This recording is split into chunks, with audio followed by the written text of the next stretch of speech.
Tommy Lloyd had an amazing offseason overhaul that I don't think is probably getting enough attention. We are going to talk about all of that and another surprising factor.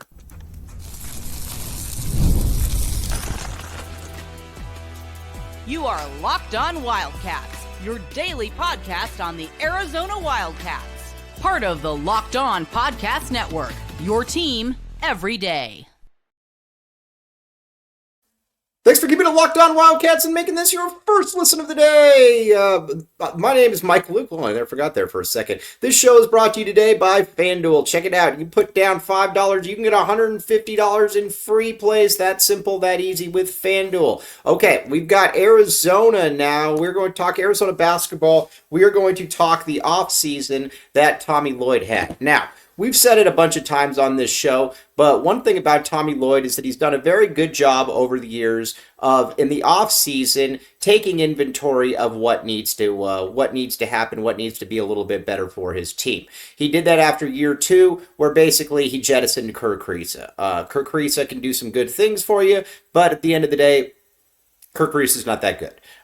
Defensively, he was not good, and the shooting, he was just never that good of a shooter. Not sure what else to really say. Just not that much of a player. So brings in Boswell. Now Boswell obviously had more raw potential than Kerr Kriisa, but Boswell, as has been well chronicled, Boswell's head was totally foreign atmosphere or foreign territory. We'll just leave it at that.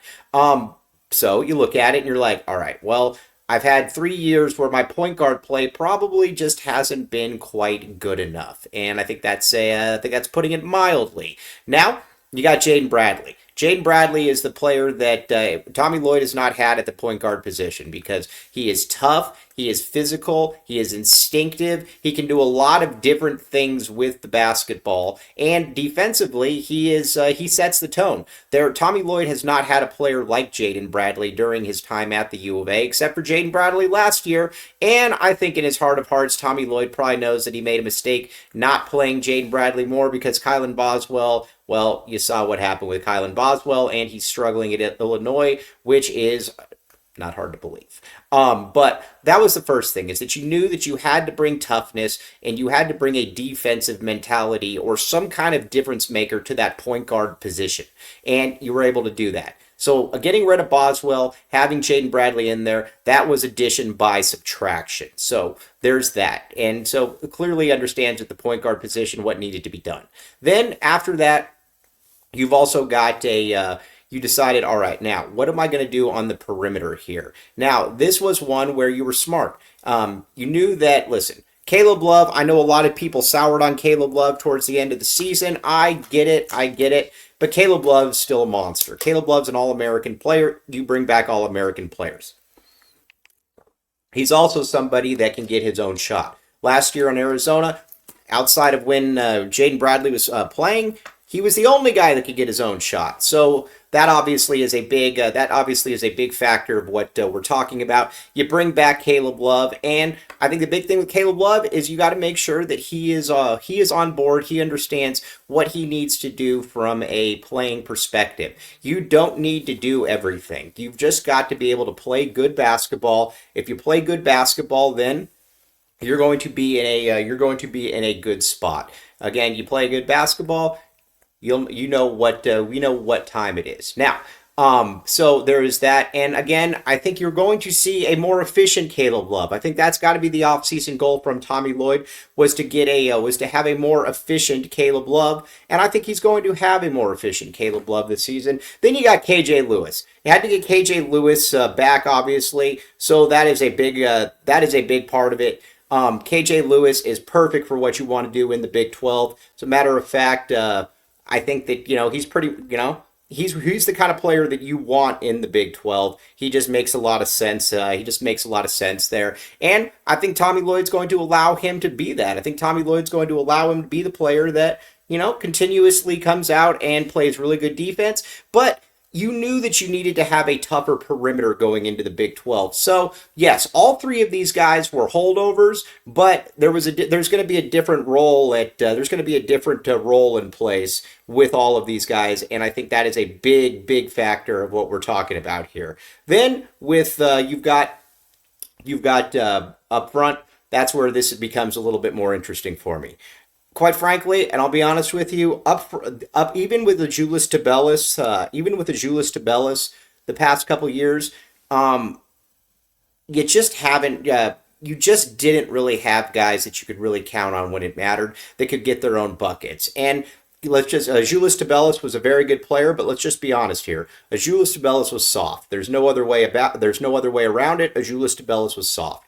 And when the chips were down, Julius Tabellis wasn't that dude that was probably going to make plays for you. As a matter of fact, he was going to be far from the player that was going to make plays for you, and that showed. That always showed in the NCAA tournament. Now against then Keyshawn Johnson comes in. Keyshawn Johnson's a tough dude for sure. I think everybody would love Keyshawn Johnson. I love Keyshawn Johnson as well, but Keyshawn Johnson was never going to be able to get his own baskets, and in this day and age, in this era, that is an issue. If you can't get your own baskets and you're surrounded by guys that can't get their own baskets, it's going to limit you. And that's something that I think Arizona had an issue with last year. And so you needed to be able to change that. Enter Trey Townsend. Now, Trey Townsend, you might say, well, he's not going to be able to be the defensive player that Keyshawn Johnson is. Fair enough. Probably won't be. But he is going to be a more impactful player, in my opinion. Now, he is better at basketball than Keyshawn is, and what I mean by that is that he can just do more things for you. He can shoot the three, which probably at a fair or similar level to Keyshawn Johnson. But the difference though is that he can get his. He can face, he can post, he can shoot from the mid range. Offensively, he's just a much better player, and that's really the best way that I can describe it. Is he is a better player, and I think that's something that you just need to be able to watch, and you just need to be able to look at and understand, because watching him, you know that you can see and you're like, all right, well, he can do some things out there, and I expect him to be able to do that. A big part of where he is at, though, in his maturation as a basketball player, though, is that he has played really well against good teams. And not only has he played really well against good teams, he's done it in the NCAA tournament, whether that was on a Final Four team where you're dropping 31-13, whether you're dropping 17-11, those are things that Keyshawn just couldn't do. Trey Townsend is just a more impactful player in that regard. So those are things that, like I said, as good as he is, those are things that Trey Townsend or that Keyshawn Johnson just couldn't do. So that is a big advantage. Then you got to talk about the man of girth, Tobe Awaka. He's been even better. Listen, Jack Murphy was singing his praises pretty much all offseason about how this guy is a monster. He is a rebounder. He can finish around the basket. This is somebody that Arizona hasn't had in a long time, in that he's not going to ever be the most skilled player, but what he can do is that he can finish, and athletically he is very finish, and he wants it. That's something that you generally don't see in this day and age, is players that just really want it, and he wants it. And Arizona needs players like that, like we keep talking about. This is like something that, he looks like somebody that would be able to do this at Houston. And if you can do it at Houston, then you can pretty much do it anywhere. He feels like that kind of player. Arizona has not had that type of player in quite a long time, and you've seen it so far. Now listen, there's going to be games where he's going to struggle a little bit, I'm sure, but you feel really good about him being able to finish around the hoop, and when he seals you and finishes, you're done. Now, I would argue, even though he's not nearly as big, I would argue that he's a better finisher than Umar Ballo, leader of men, because he understands positioning. Not only does he understand positioning, he understands just kind of the soft touch to go up with it. He's just a good basketball player, just all the way around. And this is somebody that, again, Tommy Lloyd, I think, is going to be able to look at as a recruiting, I'll put it to you like this, as a big, as a boon for his recruiting, because he is he's shown that he can develop power forwards. We're going to talk about that power forward aspect here in just a second because I think there's something that I still don't quite get, and we're going to discuss that. But before we discuss that, we are going to also discuss FanDuel. Check it out. All right, here's the deal with FanDuel. Check it out. You can put down $5. That bet hits, you get $150 in free plays. That simple, that easy. There's no hidden things involved, none of that. Check it out at FanDuel.com. Another one of these, you're going to thank me later on it, FanDuel.com. Great thing about FanDuel, too, is that it is easy, it is free, it is reliable. That is what we're looking for at FanDuel. FanDuel.com. Again, with this is the best time when you got college basketball, you got college football, you got a variety of different things in place. FanDuel.com. Check it out. Again, you can thank me later on this one.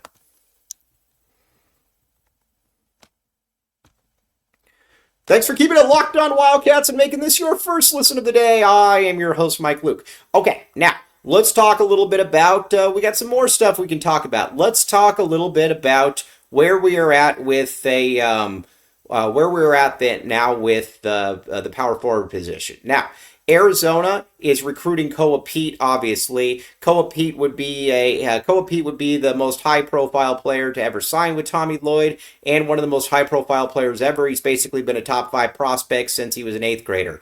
He's that dude. Everybody knows what Koa Pete can do. Listen, Houston is negatively recruiting Tommy Lloyd, saying that, look how Arizona uses their power forwards. I would say this: you have to utilize your power forwards in the way that you see in the best skills that they have. Azuolas Tubelis was never going to be able to initiate an offense like a Jarris Walker. He was never going to be a lottery pick like a Jarris Walker. He was never going to be a top 5 pick like a Jarris Walker. I don't know what else to say. And then you look at Keyshawn Johnson.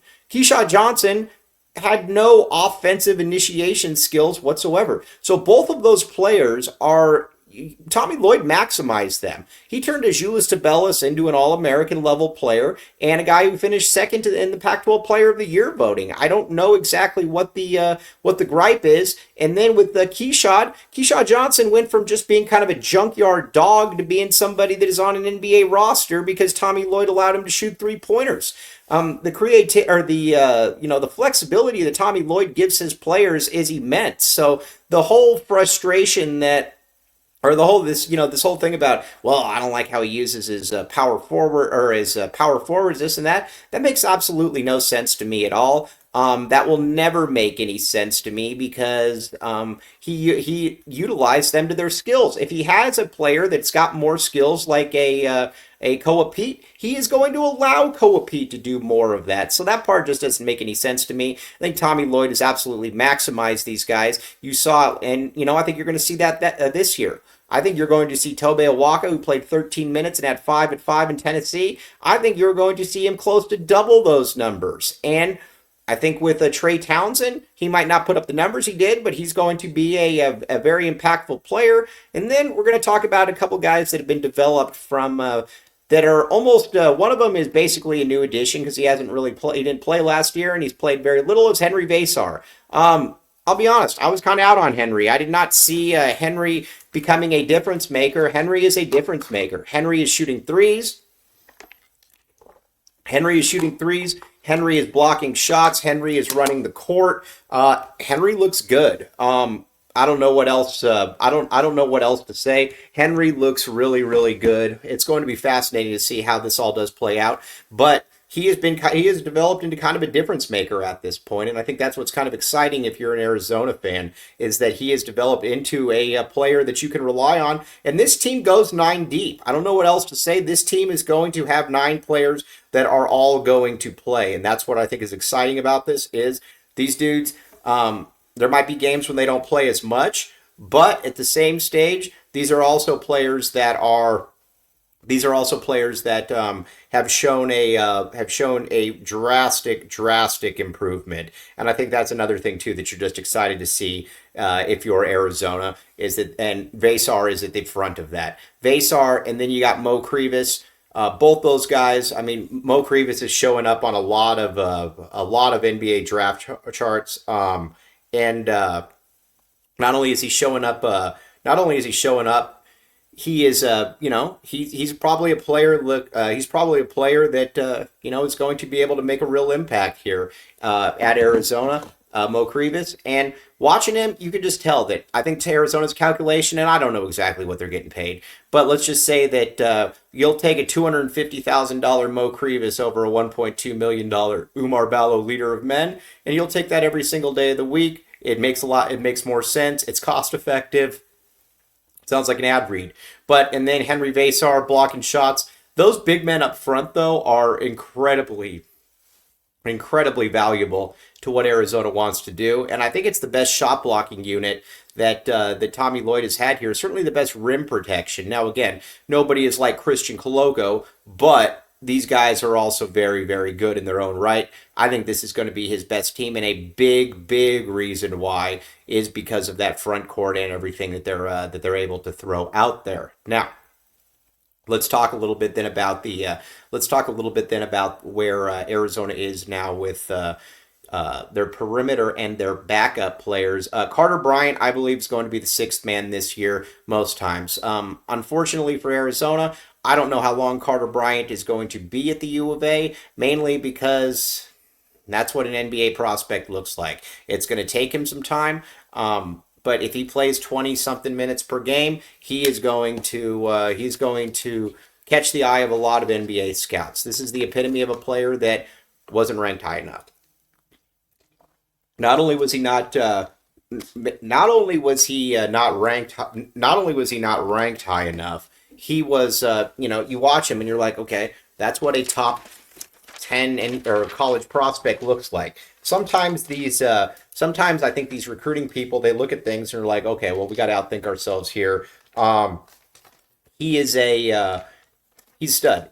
The game you could just see where the game is going to translate for him very, very, not easily, but there are some players, like you could tell it when Andre Iguodala was here, that Andre Iguodala was not better than Hassan Adams when he was at the U of A. But you could tell that Andre Iguodala, as a sophomore, his game was more suited for the NBA than Hassan Adams' game would ever be, and obviously that one played out just like that. This kid, though, he's the goods, and he's a really, really good kid. On top of that, comes from a really, really good family, and people that just kind of get it. Like I said, his pops has done a really, really good job raising him.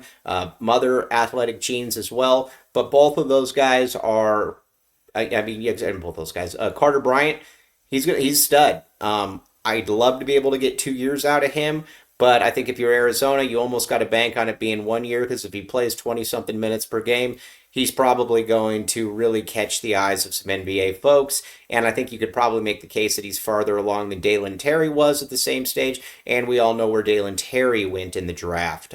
So there is obviously that.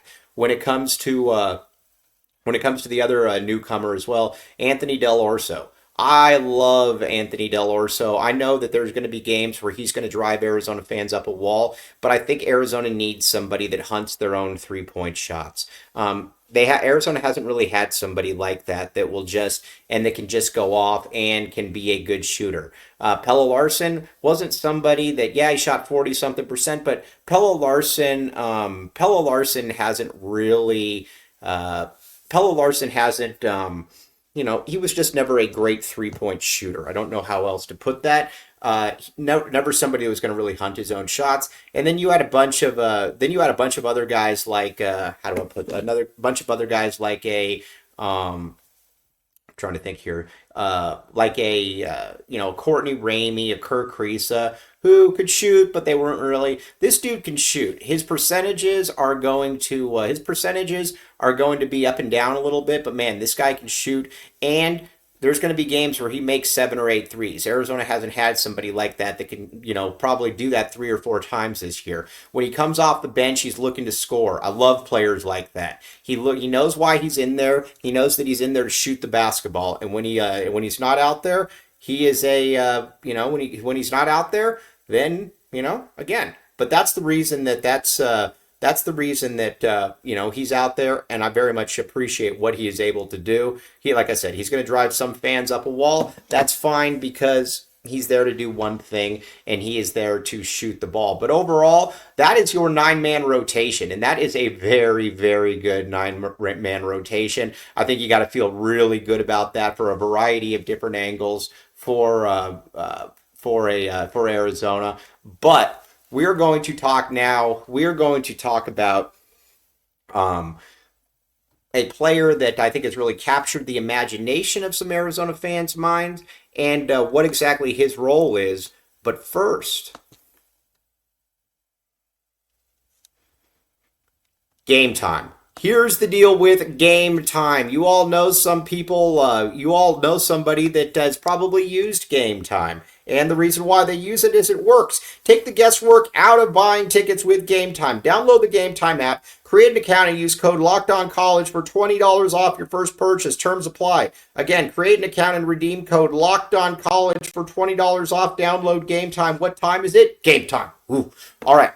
Game Time, like I said, if you're looking to go to an Arizona game, then this is the app to use. Obviously, people like Game Time. So there it is, my friends. Check it out, Game Time. Another one of these ones where you're going to thank me later on it. Sooner or later, you're going to listen. Download it today. Download the Game Time app. Use code LOCKEDONCollege for $20 off your first purchase.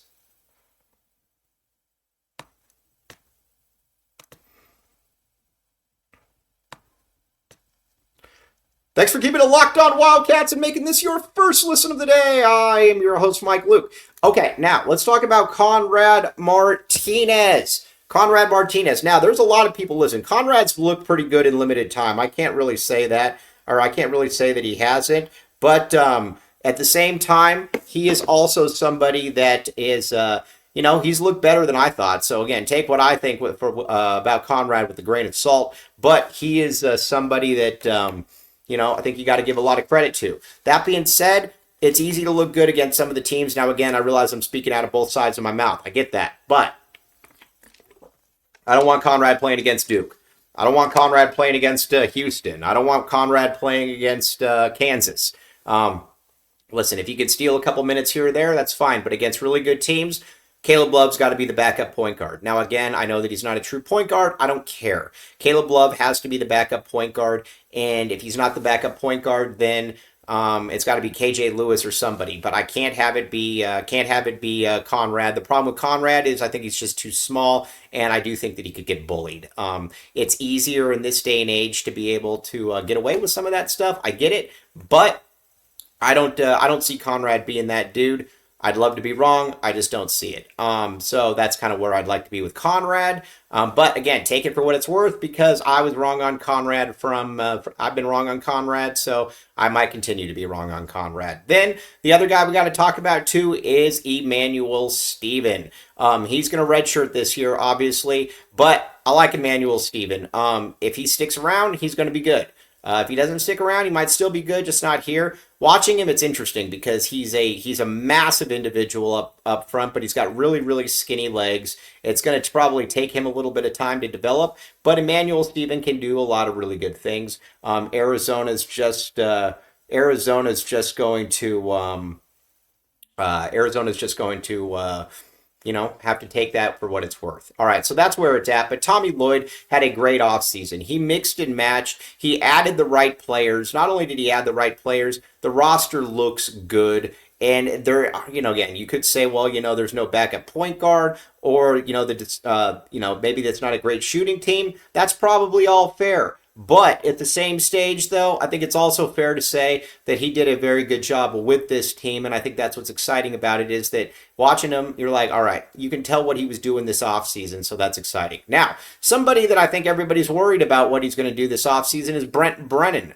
We are going to talk tomorrow about where Arizona's got Houston coming up here in football. And what happens if Arizona gets annihilated by Houston at home? Keep in mind, Arizona's going to be playing Wisconsin that same day, so that has the potential for disaster. If he's not competitive, what do you do at this stage? Because you're probably going to lose out. You inherited a team that was ranked in the preseason top 25, and guess what? You led them to a 3-win season. You haven't looked necessarily. How do I put this? You haven't looked necessarily. dynamic off the field as well. So we're going to find out about how all of that's going to play out, but it doesn't look good. So there's going to be that. How important is it for him to win or be competitive? And if he does lose to Houston, does that kind of force Desiree Reed-Francois' hand? Do you kind of get to the point where it's like, sorry, man, this just didn't work. We're going to have to get rid of you. That was never his hire, obviously, so you got to keep that in mind. But that her hire, but it's going to be interesting, but you got to be competitive, in my opinion, because Houston isn't good. But like I said, UCF isn't good, and they absolutely destroyed Arizona and took the soul from them. So I think we're at the stage now with Arizona where it's kind of like, well, whatever happens, happens, man. And I guess we'll find out how it goes. But we're going to talk that. Then on Thursday, we are going to preview Arizona, Wisconsin, and everything you need to know about that, because there's a lot of stuff that you do need to know about that. But as always, very much appreciate you all making Locked On Wildcats your first listen of the day. I'm your host, Mike Luke. Bear down, back the A, and we will be back with you tomorrow. TTFN, ta-ta for now.